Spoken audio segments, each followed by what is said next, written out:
Hello everyone from Chelsea Fan TV. We're outside Craven Cottage after a 2-1 loss against Fulham in the Premier League. I'm here with Saeed. How are we doing, mate? Where do we start? Performance, owners, where do you want me to start? The stage is yours. Let's start with the performance. We were slow in our build-up. Even before that red card, the first 15 minutes leading up to it, we were very poor. We were very poor playing out from the back. The transition from midfield to attack was poor. Every time Pedro Neto got the ball, he was cutting back because he doesn't know how to use his right foot, unfortunately. Our midfield was poor. Palmer was poor. Caicedo actually had a very good game, so I'm going to give him the benefit of the doubt. I thought he played very well. Apart from that, maybe Liam Delap having his best game in a Chelsea shirt is the only thing that you could sort of be happy for. Aside from that, this was a shocking performance. It's one win in 9 games. We won 1 game in December. We haven't won yet in January. This is only going to get worse. I keep telling people. People think, oh, I'm being negative. I'm not. We're not getting top 4 this season. It's over. Forget about Champions League. Top 5? Top 5. Who knows? Who knows? Maybe top 5.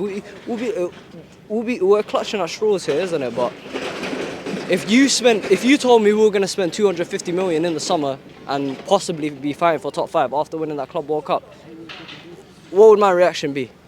I'd be fuming. This is a dark time. This is dark times that we're in. You know, mate, I've been here for a couple of years now and obviously done these fan cams. I remember when we lost at Potter. And that was pretty dark.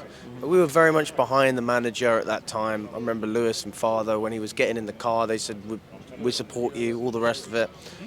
It's like fans are trying to find something to cling on to give them hope. And it's very difficult to find what that is. Yeah, but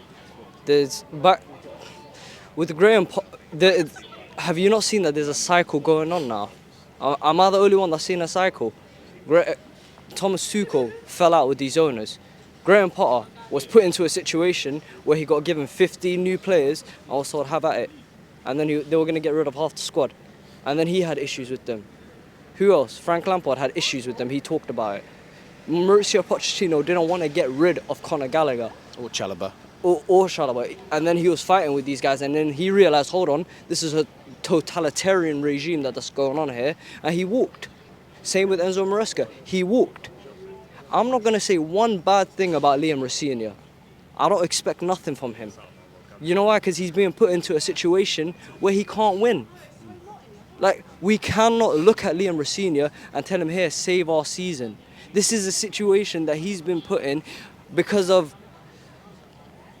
I don't even know what to call him. Bastards. Bastard owners, that's what they are. I've had enough of these guys. Egg Barley, Paul and Stanley, Lawrence Stewart, Ed and Eddie. That's what they are. They're garbage. They've come to Stamford Bridge and destroyed everything that we've built in a matter of 2 years. Can you believe that?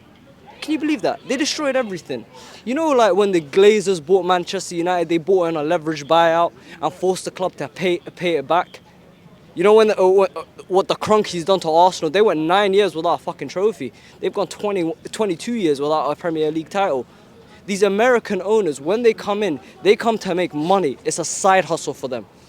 Now, all of those issues that were at their doors have come to Stamford Bridge now. I don't even recognize Chelsea Football Club anymore. I don't recognize it. The only thing that's saving Chelsea Football Club, in my opinion right now, is Stamford Bridge. If these lot, when Roman was here, I didn't want to leave Stamford Bridge because I've seen what it does to clubs when they leave their home. There's an adjustment period and it can get dark. I do not trust these guys one bit if they were to try and move us. That's the only thing that's saving Chelsea today. That's the only thing. We have to go to the stadium alive. Correct me if I'm wrong. Wait, we've been to St. James's Park, but they're coming to us. We have to go to Anfield. We have to go to the Emirates. Everyone needs to stop this positive mumbo jumbo and just look at it, black and white. Do you think that we are going to get top 4 with these performances? I suppose what people would lean back on is look at what we did last season. Surely we can Lightning compete don't again. Strike twice. That's what I got to say. Lightning don't strike twice. We got lucky last season. Because with all due respect to Nottingham Forest, who started well, everyone knew they were going to fall off. Let's be real. let's be real, we knew they were going to fall off. And we were lucky that Levi Colwell, all of these guys started picking up form. The fact that, our attack has gotten worse since last season. Nicholas Jackson was better than both of our strikers. I think we can all admit it now. And we let him go. And we bring in an inexperienced man from Ipswich that's still working on his craft. We bring in Jamie Gittins. Oh, he scored a little nice goal in the Champions League. Oh, he's 20 years old. You know these like DiCaprio, how they work. They like him young. When it's a young player, it's a strip club for them. They're just going to toss the money at them. Another man that's still working on his craft. We got fleeced for Garnacho, let's be real. Garnacho is just the best of a bad bunch. We are relying on Esteval. We can't rely on him week in, week out. You can't play an 18-year-old every single game. He's going to get injured. There's a reason why you eased him into a team. Even when Ronaldo was 18 years old at Manchester United, he weren't playing every game. This is dark. This is dark. It does not get better than this. The fact that these owners went on live TV and had a microphone in their hand and started, they started spreading their cheeks for Brighton, saying, ooh, Brighton are the best run club in the world, ooh, ooh, ooh, ooh. Well, guess what? We're 2 points away from Brighton, so I guess their formula's working. We're becoming them. We're becoming them. We have no men in this team. I'm going to make a prediction. We're not winning a league title in the 2020s with this ownership. You say that like that's a big statement. I feel like it's obvious. I mean, does anyone think we're winning a league? No, I don't even think that's an outlandish statement. That's for 4 years. But do you see what the issue is? Sooner or later, you're going to become an Arsenal that haven't won in 20 years. Sooner or later, it's already been basically 10. 10 years, yeah. Sooner or later, there'll be kids walking around with their national insurance that haven't seen Chelsea win a fucking title. That's what's going to happen. I'm being real. Mate, I tell you what, I'm seeing a lot of kids walking with the Man City shirts, and I'm just like, man, when I was at school, nobody wore that shirt. There was Chelsea fans, there was Arsenal fans, whatever. But like now, I'm looking at kids, and I'm speaking to kids because I'm a coach myself. Yeah, and they're just embarrassed. Like, I got Liverpool fans, that are 10 years old saying, Alex, what was the score this week?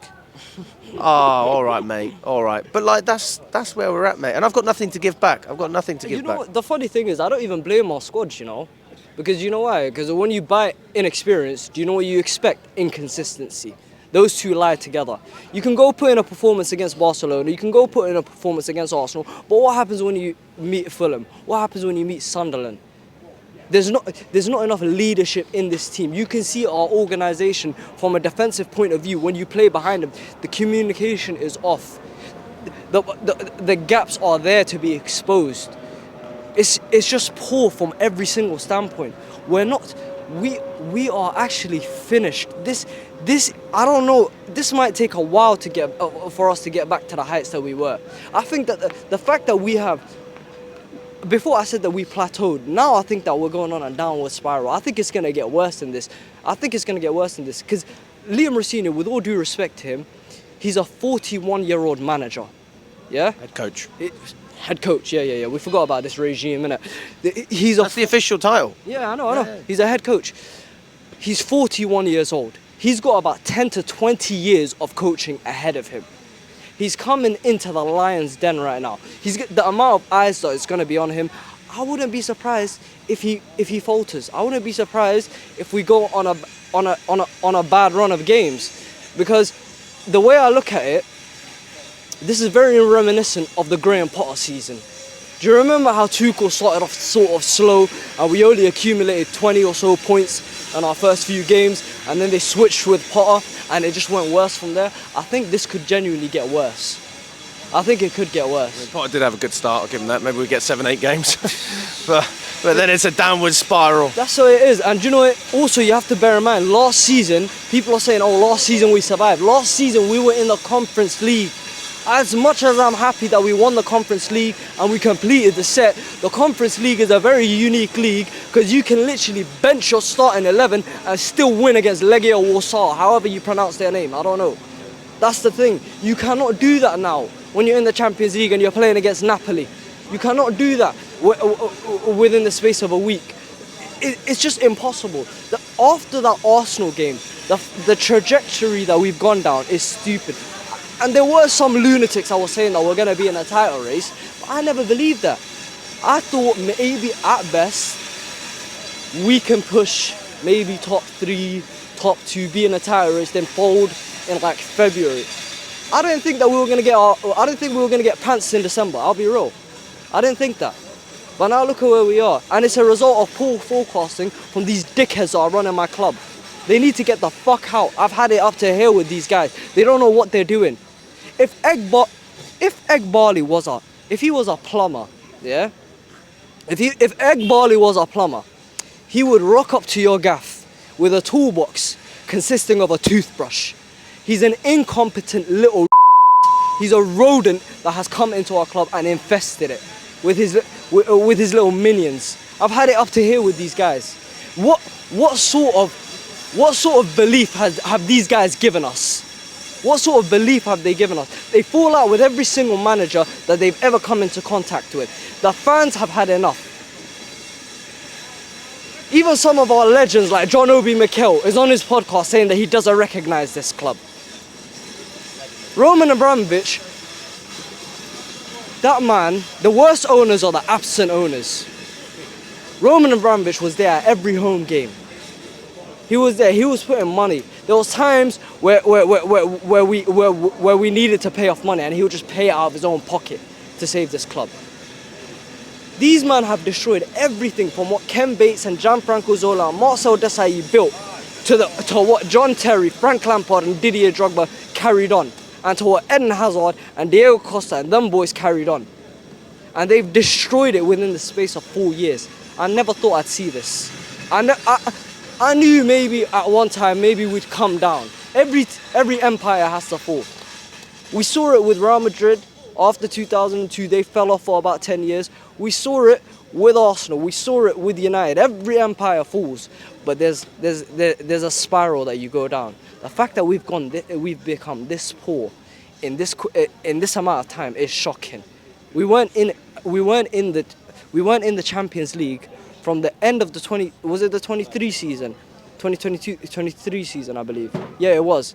We weren't in the Champions League for nearly 2 years. This year we're not going to be in the Champions. Next year we're not going to be in the Champions League either. That's all I have to say. I'm done. Thank you very much. I'm done. Thanks for coming on. Take care.